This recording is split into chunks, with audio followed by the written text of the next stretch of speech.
Hi friends, നമ്മൾ പ്രഗ്നൻസിയുടെ 9ാം മാസത്തിലേക്ക് കടന്നിരിക്കുകയാണ്. നമുക്ക് easy ആയിട്ട് ഹോസ്പിറ്റൽ ബാഗ് എങ്ങനെയാണ് സെറ്റ് ചെയ്യുന്നതെന്ന് നോക്കാം.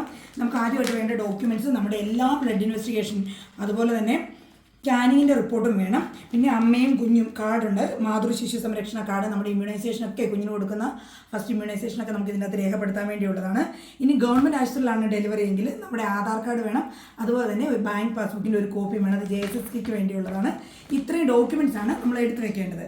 ഇനി ഞാൻ എനിക്ക് വേണ്ടി വാങ്ങിയിട്ടുള്ള സാധനങ്ങൾ കാണിക്കാം. നമ്മൾ ഡെലിവറി പ്ലാൻ ചെയ്തിരിക്കുന്നത്, ഞാൻ വർക്ക് ചെയ്യുന്ന ഇടുക്കി മെഡിക്കൽ കോളേജിൽ തന്നെയാണ്. അപ്പോൾ ഓരോ ഹോസ്പിറ്റലിലും ഓരോ പോളിസി കാണും. നമ്മുടെ എവിടെയെന്ന് പറഞ്ഞാൽ ലേബർ റൂമിൽ ഉപയോഗിക്കുന്നത് വെള്ളമുണ്ട് ഷർട്ടുമാണ്. 2 ജോഡി വെള്ളമുണ്ട് ഷർട്ടും വാങ്ങി റെഡിയാക്കി വെച്ചിട്ടുണ്ട്. ഇതെല്ലാം അലക്കിയതാണ്, അലക്കി വെയിലത്തിട്ട് ഉണങ്ങിയ സാധനങ്ങളാണ്. അതുപോലെ ഇതുപോലുള്ള സിപ്പ് ലോക്ക് കവറുകൾ ഞാനൊരു 10 എണ്ണം വാങ്ങിച്ചിട്ടുണ്ട്. എല്ലാ സംഭവങ്ങളും നമുക്ക് ഈസി ആയിട്ട് നമ്മുടെ കൂടെ നിൽക്കുന്ന ആൾക്ക് അറിയാൻ വേണ്ടിയാണ്, അല്ലെ ബാഗ് ഫുൾ എടുക്കേണ്ടതായിട്ട് വരും ഓരോ സാധനങ്ങൾ ചോദിക്കുമ്പോൾ. അതിൻ്റെ ഡെലിവറിക്ക് ശേഷം അവരൊരു വെള്ളമുണ്ട് ചോദിക്കാറുണ്ട്. അപ്പോൾ അതിനുവേണ്ടി ഒരു വെള്ളമുണ്ട് എടുത്ത് വെച്ചിട്ടുണ്ട്, കുഞ്ഞിനെ വൈപ്പ് ചെയ്യാനും അതുപോലെ തന്നെ അമ്മയ്ക്കും ഉപയോഗിക്കാൻ വേണ്ടിയുള്ളതാണ്. അതിന് ഞാൻ കുറച്ച് ഫുൾ ഓപ്പൺ ആയിട്ടുള്ള നൈറ്റുകൾ വാങ്ങിച്ചിട്ടുണ്ട്. നൈറ്റ് വാങ്ങിക്കുമ്പോൾ എപ്പോഴും ഫുൾ ഓപ്പൺ തന്നെ വാങ്ങിക്കാനായിട്ട് ശ്രദ്ധിക്കണം. കാരണം കുഞ്ഞിന് നമുക്ക് ഡെലിവറി കഴിഞ്ഞ് ഏറ്റവും പ്രധാനപ്പെട്ട കാര്യം കുഞ്ഞിന് പാല് കൊടുക്കുന്നതാണ്. അമ്മയും കുഞ്ഞും തമ്മിലുള്ള നല്ല അറ്റാച്ച്മെൻറ്റ് വേണമെങ്കിൽ കുറച്ച് ഓപ്പൺ ആയിട്ടുള്ള ശരിയായില്ല, നന്നായിട്ട് തന്നെ ഓപ്പൺ ആയിട്ടുള്ള നൈറ്റ് മേടിക്കണം. അങ്ങനെ ഒരു 4 നൈറ്റ് വാങ്ങിച്ചിട്ടുണ്ട്. അതുപോലെ അണ്ടർ ഗാർമെൻറ്റ്സ് എല്ലാം പ്രത്യേകം പാക്ക് ചെയ്തിട്ടുണ്ട്. അണ്ടർ സ്കർട്ടൊക്കെ പ്രത്യേകം തന്നെ പാക്ക് ചെയ്ത് വെച്ചിട്ടുണ്ട്.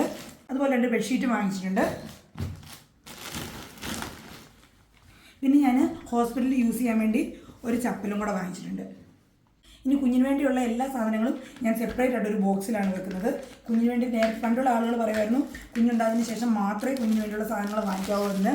പക്ഷേ എല്ലാ സാധനങ്ങളും നമ്മൾ നന്നായിട്ട് അലക്കി ഉണങ്ങി വെക്കണം. കാരണം അതിൽ പൊടിയൊക്കെ കാണും, അത് കുഞ്ഞിന് നല്ല ഇറിറ്റേഷൻ ഉണ്ടാക്കും.